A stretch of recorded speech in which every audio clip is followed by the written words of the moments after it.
dando continuidade, dons carismáticos, também conhecido como dons espirituais. E são aqueles listados, principalmente em 1 Coríntios capítulo 12, versículos 7 a 11, eu vou estar lendo.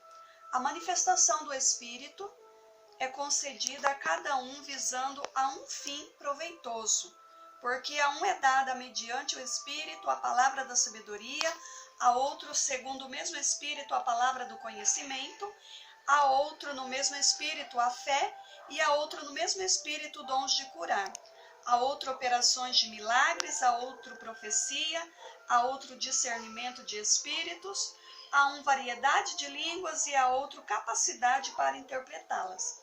Mas um só e o mesmo Espírito realiza todas essas coisas, distribuindo-as como lhes apraz, a cada um individualmente. Os dons, entre outras, têm a finalidade de equipar os cristãos para uma vida saudável, produtiva, no seio da igreja. São ferramentas para o desenvolvimento do corpo de Cristo.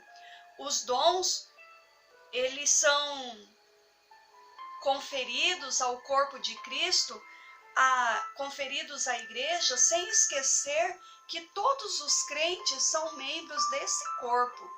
Portanto, quando os dons são concedidos, vale sempre lembrar que eles são distribuídos aos crentes, porque o Espírito não habita em templo vazio, ele habita dentro do cristão, dentro do ser, dentro do indivíduo que busca por ele. Dito isto, sabe aquela história de que determinada irmã ou determinada irmã detém ali todos os dons, não passa de um achismo, porque isso não tem fundamentação bíblica, porque os dons são distribuídos aos crentes. Você percebe, a nossa aplicação, ela nos instiga da seguinte forma: você percebe algum dom espiritual presente em sua vida, ou na vida de um dos irmãos em Cristo, pelo qual você mantém comunhão? Você percebe? Se nós estivéssemos reunidos, nós com certeza abriríamos um debate relacionado a isso, mas vamos para o segundo tópico. A igreja pode avançar sem os dons espirituais? O que você acha? Se o Espírito Santo ele fosse retirado da igreja, ela seguiria suas atividades normalmente, sem ao menos perceber sua ausência? Pouco dura essa palavra pode se parecer, pois fala, na verdade, de nossa capacidade de fazermos coisas sem a presença de Deus, ou sem sermos conduzidos, ou passo a passo ali conduzido pelo Espírito Santo de Deus. Certa vez Moisés, diante de possibilidades de Deus não seguir ele, de acompanhá-lo no deserto com o povo, ele para e ele diz assim ao Senhor: se a tua presença não for conosco, não nos faça subir daqui. Êxodo 33:15. Muitas igrejas hoje, elas estão tão bem estruturadas, tão bem organizadas de forma financeira, tão bem organizada porque é direcionada por uma pessoa que tem conhece técnicas e sabe organizar bem um evento, sabe organizar muito bem uma programação, e elas estão bem organizadas, estruturadas, que a maior preocupação que elas possuem não está relacionada à presença do Espírito Santo, mas está relacionada se a clientela, se atendeu a expectativa da clientela, se atendeu a expectativa das pessoas, dos crentes, daquela congregação, daquela igreja, as pessoas que estão habitualmente a frequentarem aquele lugar. Porém, este tipo de sentimento reflete claramente que não se trata mais de uma igreja, mas de uma empresa. Eu até costumo brincar em algumas mensagens pregadas da seguinte forma, que quando na empresa, falando como administradora, que na empresa quando as coisas dão ruim, quando o orçamento não está batendo, algo relacionado nesse tipo, tem que cortar gastos. Então, manda um funcionário embora, dá férias para um, outro, dependendo da organização do pessoal. Veja bem, na igreja, que é vista como uma família, quando os problemas ocorrem, seja eles de ordem financeira, seja eles questões afetivas, senta-se e resolve, porque é uma família e precisa ser desta forma, porque o Senhor nos coloca como membros de um corpo pelo qual nós somos participantes ativos desse corpo.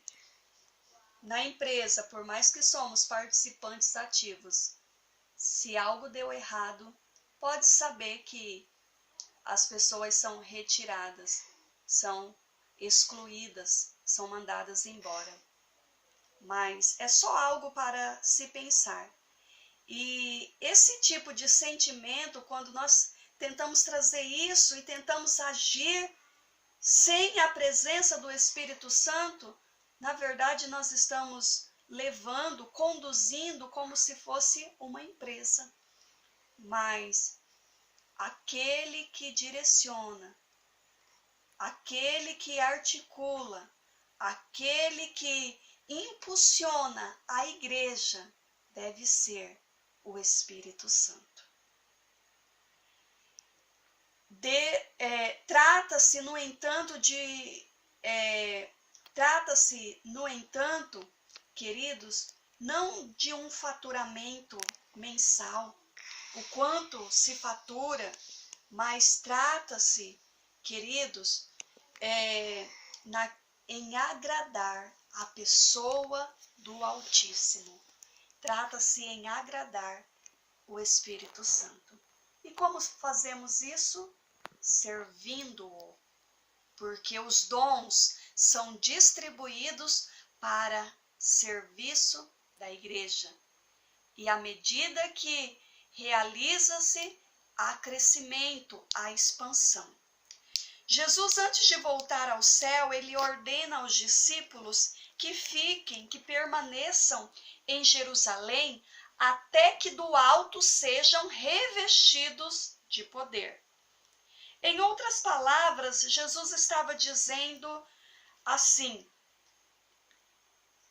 vocês não devem tentar fazer coisa alguma sem que antes vocês recebam a capacitação do Espírito Santo. Não tentem fazer nada sem que ele direcione. Vocês vão esperar até que do alto sejam revestidos, capacitados com o poder do alto. Porém, queridos, nós hoje, na atualidade, muitas vezes tentamos fazer coisas sem ele, baseado nos conhecimentos, baseado em estudos, e estrutura-se. A igreja organiza a igreja. Não só tentamos fazer, quantas vezes fazemos sem a direção de Deus, sem ouvir sua voz, para saber qual a sua vontade? Se o próprio Jesus, ele foi alguém que não se moveu sem ouvir o Pai. Por que agimos diferente? Se nós somos a imagem e a semelhança de Deus. Eu digo a você hoje, nesse estudo, não faça nada sem a direção de Deus. Não tome nenhuma decisão sem a direção do Espírito Santo, sem a capacitação do Altíssimo. Neste contexto, a manifestação dos dons espirituais na realidade da igreja é fundamental, pois sem eles não passaremos de um clube social onde reunimos para debatermos conhecimentos, para um clube social, onde se valoriza mais as coisas do que as pessoas. Eu digo a você, meu ouvinte, que a igreja do Senhor Jesus Cristo, ela foi constituída para valorizar pessoas e não coisas. E é através da pessoa do Espírito Santo de Deus que nós nos organizamos. Você enxerga a igreja de hoje como um todo, mas atualmente por sua própria capacidade, ou sempre buscando a direção de Deus, o enchimento do Espírito Santo e a instrumentalidade dos dons espirituais? Essa é a aplicação. Terceiro tópico.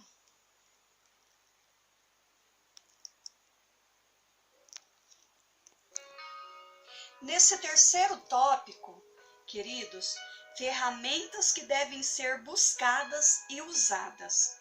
Na realidade da igreja, dos dias atuais, nós podemos, como crentes, assumir dois papéis distintos. Nós temos os frequentadores, que são aquelas pessoas que não desejam um compromisso sério com Deus, eles buscam a bênção, mas não o abençoador. Eles querem a todo preço, fazem campanhas em busca da sua vitória. Eles querem alcançar a vitória no seu relacionamento pessoal, eles querem alcançar uma bênção material, seja um carro, seja uma casa. Eles seguem, eles prosseguem à procura da bênção. Eles querem ver a manifestação dos dons espirituais em outras vidas. Nossa, eu acho tão lindo aquela pessoa que revela, aquela pessoa que realiza isso, que é usada por Deus, admiradores do Evangelho. Veja bem, mas estes não têm compromisso, esses frequentadores.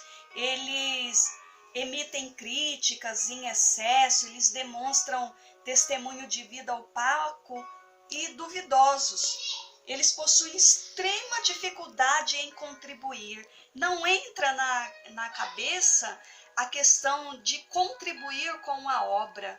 Nossa, mas para que eu vou dar dinheiro para pastor, dinheiro para a igreja? Eles não compreendem essa questão. Eles têm dificuldade em manter as disciplinas espirituais, que é a questão da oração.